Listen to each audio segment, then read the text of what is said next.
I'll take my hat off for $500. What begins as a simple instruction, remove your hat, turns into open defiance. The defendant demands $500 to comply, rejects authority, calls himself a living man, and claims he represents a corporate fiction. The judge calmly but firmly warns him, comply or face contempt. In less than 90 seconds, the tone is set. This won't be a normal traffic case, it's a battle over authority itself. Alright, now things escalate into legal territory. Well, then you can either take your hat off or be held in contempt of court, or you can turn your camera off, one or the other. I'll turn my camera off. I don't like being told what to do. Can you hear me now? Yes, now we can hear you. Very good. All right, state your name for the record. My name is Fernando Gonzalez, living man. Very good. I'm and here we already have representing my appearance of corporate Mr. fiction of the Duffield. exact same name. In regard to the matter for motion to dismiss, Mr. Your Honor? Gonzalez? Your Honor. I did hear you identify yourself as Fernando Gonzalez. Thank you. Please proceed with your motion for dismissal. I'm here representing my corporate fiction of the same name, and I'm here to motion. Well, you're here as no, you're here as Fernando Gonzalez, because if you're not here as Fernando Gonzalez, I will have to issue a bench warrant for Fernando Gonzalez. You and I both know I'm representing my corporate fiction, the all caps name. You cannot do that. You cannot represent a party other than yourself, sir. Well, then we got a problem. You and I both know that. So, proceeding as Fernando Gonzalez, if you wish to address your motion. The defendant challenges jurisdiction, declares a special appearance, and even claims his trademarking his name. The judge shuts it down swiftly, calling the motion baseless and denying dismissal on the spot. This is the first real collapse of his strategy. The court makes it clear, theories and wordplay won't override established law. From here forward, the trial moves ahead without hesitation. All right, this is where the evidence starts stacking up. First, do you wish to address your motion for dismissal? Yeah, I would like to challenge jurisdiction like you didn't. I'm here by special appearance to challenge jurisdiction and motion to dismiss for lack of jurisdiction. I mean, I've all but trademarked my corporate fiction name. You know, we're going to just have to do this again in 6 months once it's trademarked. Well, that's not true. Your motion is dismissed and denied because it is not based on any actual recognized legal basis. So in regard to the trial, I object to that. Okay, that's fine. You can object. And upon receipt of your judgment, you can go ahead and file an appeal on that if you so choose, but we are proceeding. Mr. Duffield. Thank you. I would call Deputy Louise Hempston to the stand. The deputy walks through the traffic stop step by step. No license plate, refusal to provide documents, and a suspended license confirmed through official records. The defendant insists he wasn't driving, but the testimony paints a different picture. Then comes the key moment. The camera turns on, and the deputy identifies him live. At this point, facts begin overpowering rhetoric. All right, now we hit the boiling point.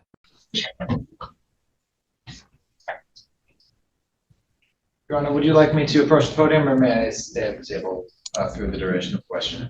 You can remain at the table. Just have a copy of my. You swear to tell the truth, the whole truth, and nothing but the truth. Yes, sir. Have a seat. State your name. Spell it for the record. Louise Hempston, Hempston. Very good. Please proceed. Thank you. Deputy Hempston, where are you currently employed? Allen County Sheriff's Office. How long have you been employed at that location? Almost 5 years. All right. And what are your job duties entail?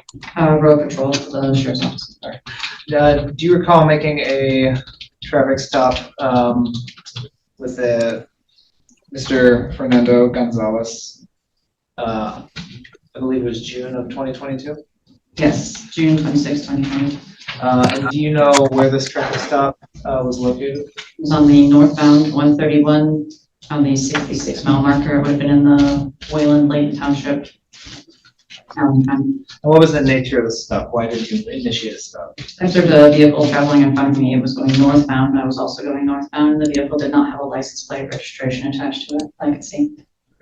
And so you initiated a traffic stop at that point? Yes, sir. Did you make contact with the driver of the vehicle? Yes, sir. Did you ask the driver for their license and registration? Yes, I did. Did the driver provide you such documentation? I gotta object. And that's he. What is your objection? He's labeling me a driver when he has no proof that I was transporting goods, services, or passengers for hire. Your objection's overruled. Please proceed. Thank you. Again, did he provide any the documentation that you requested? When I asked for them, he said that he did not have them, and then he told me he wasn't driving, he was traveling. Do you recall what type of vehicle the individual was in? It was a silver Ford, I believe it was a Focus. And to your knowledge, is that a motor vehicle? Yes, sir. Were you able to identify the driver in some capacity or in some way? Yes, I was. There were some legal documents. The driver would not identify himself, and I attempted to look at the VIN plate on the front dashboard underneath the front windshield, which is obscured by some paperwork. That paperwork were legal documents and identified a person's name and also identified an address. I used that address and that name using mean to come up with a name and a picture that identified the same person as was driving the vehicle. And did you, when that was pulled up in your law enforcement information network, did that include information on whether the individual had a valid driver's license? Send operator status was denied, suspended. So did you inform the operator of the vehicle about this? yes, All right. And then was the individual whose name you read and who law enforcement information network provided you the information, was that individual Fernando Gonzalez? yes. Your Honor, does the defendant have the, at this point I would ask if the defendant had the capability to turn on his video camera so that the witness would be able to verify whether the person present is or is not that individual. Mr. Gonzalez, turn on your camera, please. Is it on? Can you see me? No, you have it turned off, actually. Well, it says it's on my end, but I don't see myself. But you probably, How's there that? you go. There you go. If Yep. if you were to see this individual again, would you be able to recognize him? Yes. All right, do you see that, if you see that person in the courtroom or on Can I Zoom? stand up? If you were to see that person in the courtroom or on Zoom, please identify them and point out Yes. something that they wear. Fernando Gonzalez on the Zoom screen. Mr. Gonzalez, thank you for turning your camera on. If you don't wish to keep it on, that's fine. I don't have a problem with that, but I usually like to be looking at the person I'm dealing with in court. Okay, very good. May the record reflect that. He did identify, yes. And so you said that this traffic stop occurred northbound US 131 near the 66-mile marker? Yes, sir. To your knowledge, is that within the borders of Allegan County Yes, sir. in the state of Michigan? Yes, sir. And US 131, is that a limited access highway? Yes, it is. All right, at this point, Your Honor, I would ask to move to admit the People's Marked Exhibit 1 under MCL 257.204A, given that it is a record kept by the Secretary of State in compliance with that statute and is a certified copy of such, if I may approach. You may. For the record, I would state that I emailed a copy of this document to the defendant at the email address I had on file approximately 25 minutes prior to the start of the trial time. All right. Any objection to the exhibit, Mr. Gonzalez? No objection, it's admitted. Anything further? Your Honor, I have no further questions for this witness at this point. Thank you. Mr. Gonzalez, do you have any questions?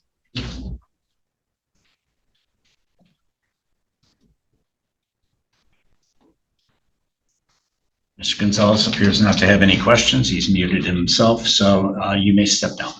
The defendant circles back to jurisdiction, demands an injured party, and pushes a last-minute FOIA request.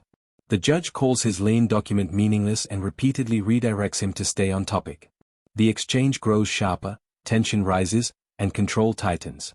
When the judge finally says, "That's enough," it's clear the courtroom has run out of patience for arguments that don't address the actual charge. All right, this is where reality lands. Sorry about that. Yeah, I do have a question. All right. How did we get this far without establishing jurisdiction? Jurisdiction is established by the Michigan Constitution, and Did you get the paperwork this is a duly that I sent? recognized court of the state. I've already ruled on that motion, sir. If you wish to address it on appeal, you're welcome to do so. We do have a jurisdiction. Any further questions you of don't this have witness? Of this witness, do you have any questions of the witness? Of this witness? No, I don't think I do, other than All right. who's the injured party here? I mean, I would like to cross-examine the injured party, not the police officer that wrote the ticket. Okay, very good. Anything else you'd like to present, Mr. Gonzalez? I would like to present the documents that I emailed you earlier with. We've already established your motion for dismissal has been denied. What about the other stuff? That on appeal? If you wish to address that on appeal, you're welcome to do so. I did receive your lien notice. I have no idea what that is supposed to mean. So anything else you'd like to present to the court? Which question did you have on the document? I don't have any questions on it. Well, if you don't know what that document is, then maybe we should. Well, the document, sir, the reason, well, you're I can tell you this. When you don't have any. Sir, sir. Your Honor, the document. We can't proceed. We can't proceed without jurisdiction. All right, I have an idea, sir. You don't interrupt me, and I'll try not to interrupt you. So go ahead and make. If you've indicated that you didn't have any questions, and that's fine. I told you the reason that in regard to that the notice of lien you sent, it's a meaningless document from a legal point of view. All right. Anything else you'd like to establish on the record? Yeah. What about my FOIA request? He has nothing further. You wish to sum up any arguments you have? I object. Mr. Duffield. You're not letting me proceed. You're not letting me defend myself. Sir, you're not proceeding. You keep saying you want a motion for dismissal, but I've already directed that is denied. But I asked you, did you read the FOIA request that I just sent you a while back? Sir, no, I did not read a FOIA request because I haven't received one. So I can tell you, and not only that, that would be irrelevant to this proceeding. How would you know without reading it first? Anything further? How would you know without reading it first? Because a FOIA request in regard to this matter, we are talking about a motion, a trial for driving with a license suspended. Do you have anything pertinent to that in regard to this trial? Yeah, the FOIA request that I sent you. Pretty much anything other than that, sir. I am deeming that to be irrelevant. You can take that up on appeal as well. You can take that up on appeal as well. Well, so sir, we're on trial. You don't file things a moment before a trial and then expect the court to receive it. First of all, we didn't receive it, but in any event, sir, I've already made my ruling. Do you have, sir? I'm not going to argue with you. The matter that is disposed of. You can address it on appeal. That's why we're here today, is to argue. Sir, now, listen, sir, you can address it on appeal. You can address it on appeal, sir. You want to get out of this so bad, you don't even want to fight with me on this, or what? I don't want to fight with you at all, because that's nonsense. I don't want to fight with you. I have nothing against you, sir. I'm just asking you to proceed with pertinent information. Well, how would you know if something's pertinent if you don't look at it? That's enough. All right. Any arguments in summation, Mr. Duffield? Your Honor, my office's obligation is to prove the elements of this crime, each one beyond a reasonable doubt. The elements being that first, that the defendant operated a motor vehicle, which is defined under MCL 25733 as a vehicle that is self-propelled.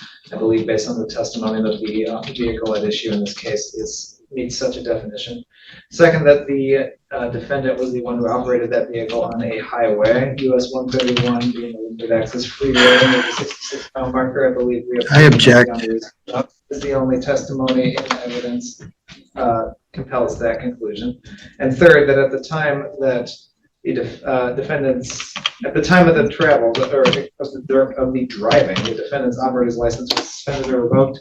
We've heard testimony from the deputy that she cross-checked using the law enforcement information network, which showed that the defendant had a suspended or revoked license. Further, we have since procured a copy of the Secretary of State certified driving record that the Secretary of State maintains by statute, which also shows that it has been suspended. So I believe we have met all of the elements of the crime beyond a reasonable doubt, and I would ask that the court find such. Thank you.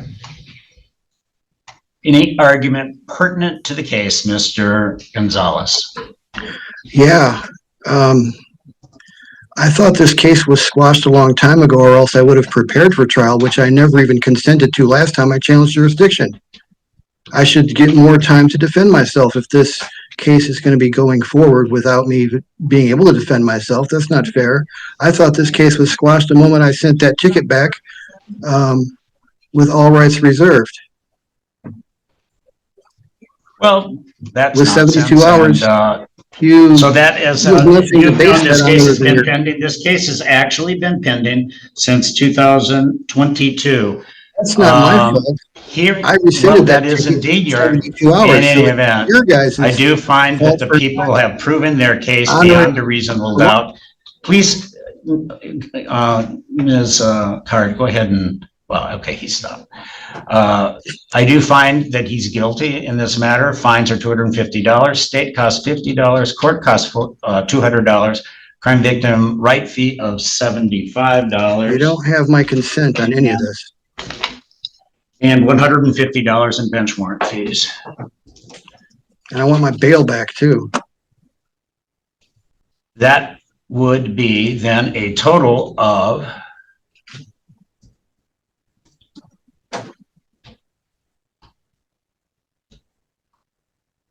$725, and I'll give you 90 days to take care of that. Is there bond? Is there actually bond that's been posted? We have $300 bond. We'll apply bond. I object to that. And we're applying it.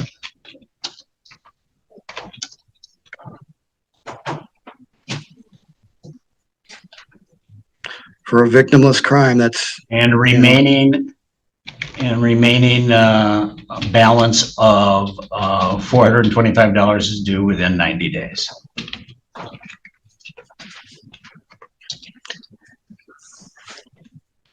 We're all set. We're going to mail out the judgment to you, sir. If you wish to appeal, you're welcome to do so. Thanks. Except, Judge. The prosecutor outlines each element of the crime, and the defendant claims he thought the case was squashed. The judge disagrees and delivers the verdict, guilty. Fines total $725, bond applied, balance due. Even then, the defendant objects, saying he never consented. The judge remains composed, invites appeal, and closes the matter. Authority stands firm, and the case ends not with chaos, but with consequence.